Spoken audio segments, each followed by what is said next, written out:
Je m'appelle Vanessa Larère, donc je suis architecte depuis 2008, diplômée de l'école d'architecture de Toulouse, où j'ai rencontré mes deux associés actuels, Coralie et Claire.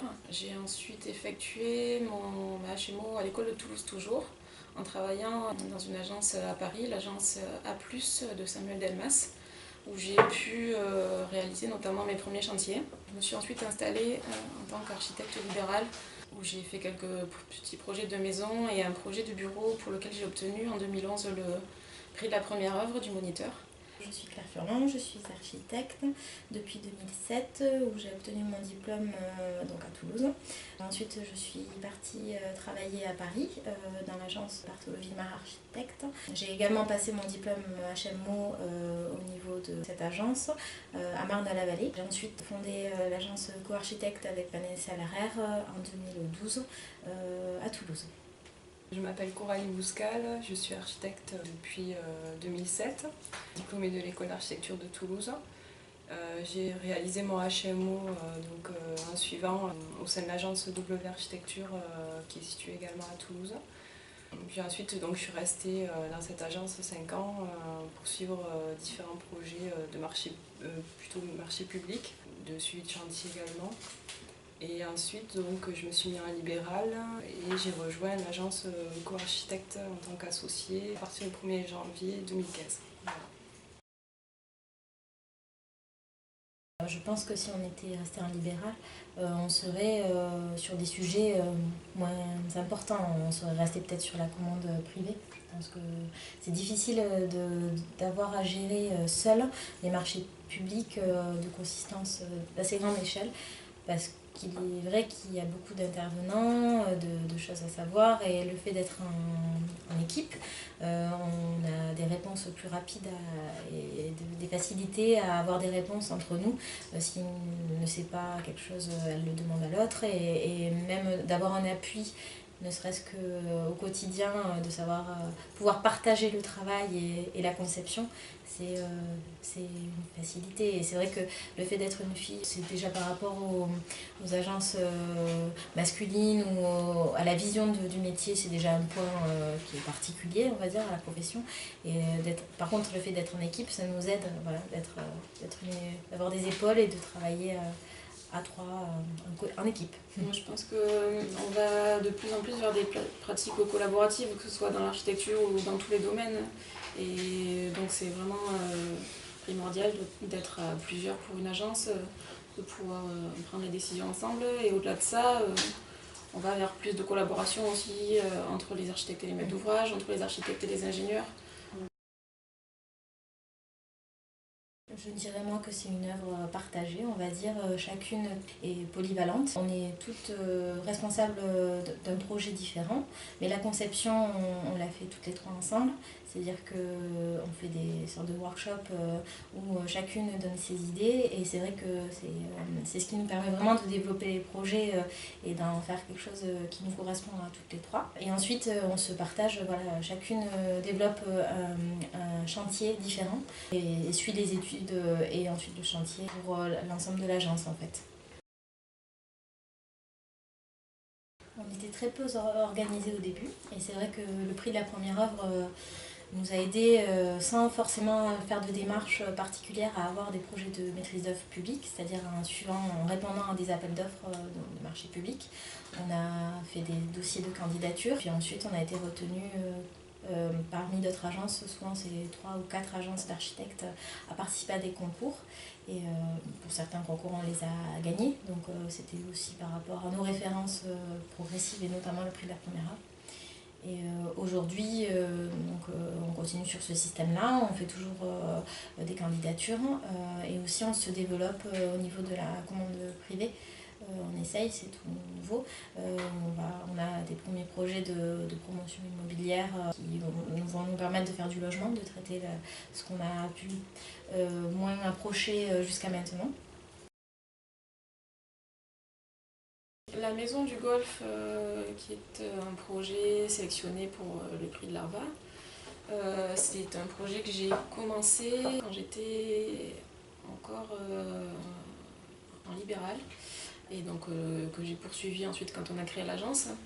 C'est un projet qui est dans les Landes pour un client privé pour lequel j'avais fait une petite réhabilitation de 3 petits logements locatifs. Et il a été très satisfait de ça et il m'a proposé de faire sa maison. Donc un site assez exceptionnel pour une des premières commandes de maison. C'est un projet qui a été lauréat d'un concours en 2015, au début de l'année 2015. Donc on est en étude actuellement. C'est un projet financé par une mairie d'une petite commune proche de Toulouse. C'est un projet qui réunit plusieurs médecins au sein d'une entité où ils partagent les locaux communs, les zones d'attente. C'était assez intéressant de travailler sur une zone d'entrée de ville assez peu dense, pavillonnaire, et comment on vient créer un équipement dédié aux usagers et à la fois facile d'utilisation pour les médecins, baigné de lumière parce qu'on a travaillé des patios au cœur de l'équipement, et des certes et des zones d'attente faciles d'utilisation pour tous les patients. Oui, donc à Cabestany, situé dans les Pyrénées orientales, à côté de Perpignan. Donc c'est un concours gagné en 2014. Donc là on est en phase chantier et c'était un peu la question aussi de comment venir créer un équipement public en entrée de ville. C'est une ville qui est assez étalée en fait, qui est en périphérie de Perpignan. Donc, qui essaie de recréer une centralité dans son bourg. Et du coup, nous, le projet, c'était donc venir redonner une identité à ce centre-ville. C'était un site un peu complexe parce qu'on est situé en bord de bassin d'orage, à côté d'un gros centre culturel. Et on avait une emprise au sol très, très petite. Du coup, on a travaillé sur la compacité, sur un projet assez sculptural, on va dire, avec donc une imbrication des fonctions, et on a essayé d'utiliser la différence de sol aussi pour venir imbriquer les fonctions et créer des espaces conviviaux où les jeunes peuvent se retrouver avec des jeux de vision croisée dans le bâtiment. Et voilà. En fait, c'est le premier projet de l'agence en tant que tel, qu'on a réalisé en 2012 avec une agence qui s'appelle V2S. On était deux agences, donc c'était intéressant parce qu'on travaillait vraiment en collectivité sur ce projet. On était les mandataires et on a travaillé, donc c'est pour la mairie de Toulouse, donc c'était important pour nous cette première commande.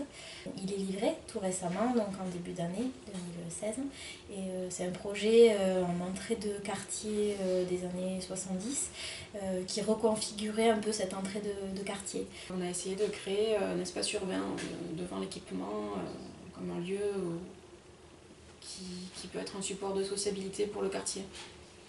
Et on a utilisé justement cette mise en forme des espaces, donc des pleins et des vides dans le quartier, pour le retrouver à l'intérieur du bâtiment, où on a des espaces de service qui sont très denses et qui permettent d'ouvrir les grands espaces pour les enfants entre la rue et le jardin, donc avec un atrium central et un sol coloré, donc jaune, qui unifie les espaces depuis le parvis public jusqu'à la cour des enfants, qui se rappelle aussi à l'étage. Ce qui est intéressant aussi de ce bâtiment-là, c'est qu'on avait un étage, ce qui est très peu réalisé pour des crèches. On avait un étage, donc il fallait traiter donc comment on fait une cour à l'étage pour des enfants, et c'était intéressant.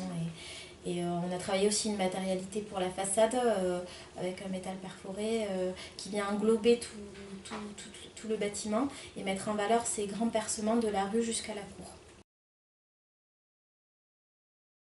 On a choisi de s'installer à Toulouse, déjà d'une part parce que c'est ici qu'on s'est rencontrés. Donc on est issus de régions très différentes, on n'est pas de Toulouse toutes les trois, mais c'est un peu notre point de ralliement. Mais on s'est quand même posé la question, puisqu'à la base, carrément, nous travaillons à Paris.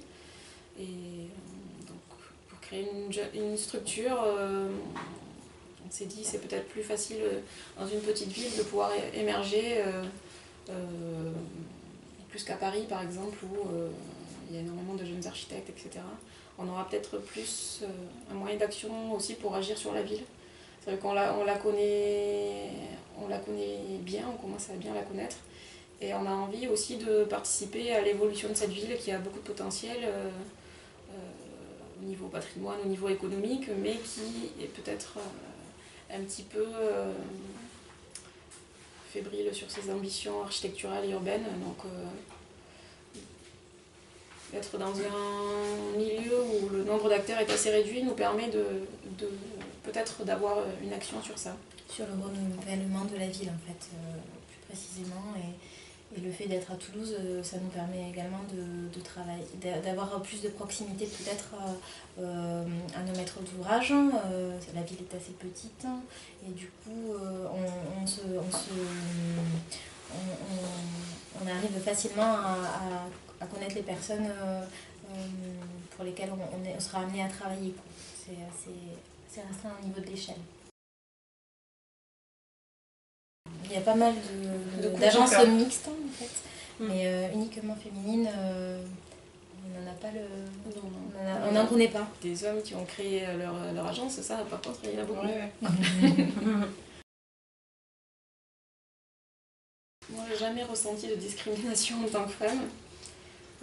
Ce qu'on se dit, c'est que, étant donné qu'on travaille beaucoup en marché public, on se dit que là où on est retenu, en fait, c'est que les élus ou les collectivités sont ouvertes à travailler avec des femmes, des jeunes ou des femmes plus âgées, et que de fait, on n'est pas face à ces sortes de discrimination, on va dire, parce que ça fait, on va dire, un élagage des personnes qui ne seraient pas aptes à travailler avec de jeunes femmes architectes. On n'est pas confronté à ça de ce fait-là.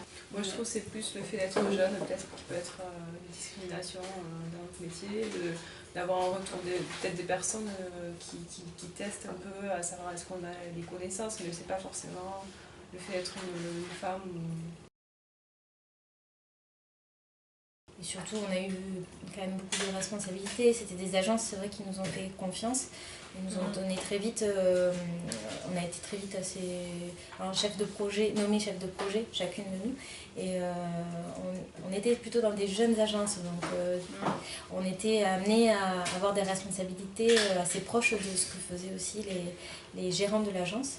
Et c'est aussi ce qui nous a permis d'assez vite créer notre propre agence, parce qu'on savait les responsabilités, les choses à entreprendre pour développer les projets. Se mettre en équipe, ouais, certainement. Pas rester tout seul dans son coin. Ouais, c'est ça. Et puis nous appeler si jamais ça a des questions. Non, le conseil c'est de traiter la moindre opportunité de travailler sur un projet. Parce qu'au début on peut avoir des petites commandes, petites extensions, le faire du mieux possible et c'est comme ça qu'on démarre.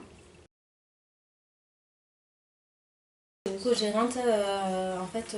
Vous êtes co-gérant. Voilà, co-gérante. Vous pourriez être libéral et en SARL. En fait, la SARL, ça nous permet de nous protéger.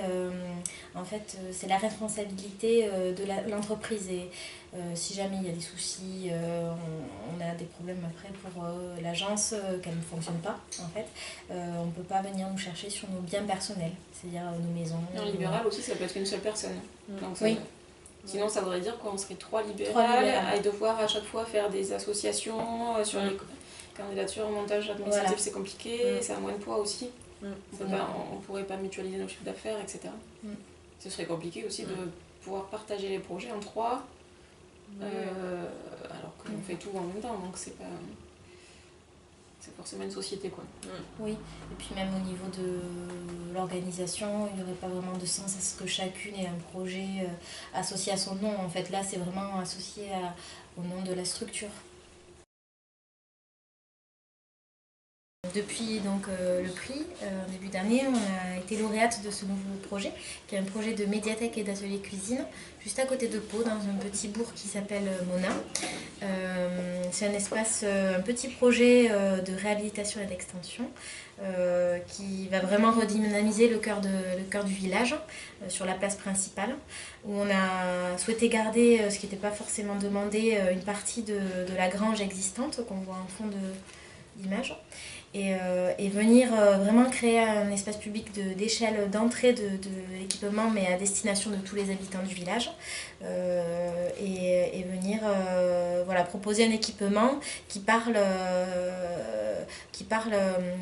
d'appropriation et assez domestique finalement pour un équipement public, et que les habitants pourront considérer comme un troisième lieu, ce qu'on appelle un troisième lieu maintenant pour les bibliothèques, un espace pour eux, où ils pourront venir lire et puis cuisiner, donc ce qui est la particularité de ce projet, où on vient cuisiner donc avec des chefs locaux, en même temps qu'on vient lire le journal ou des livres pour les enfants, etc.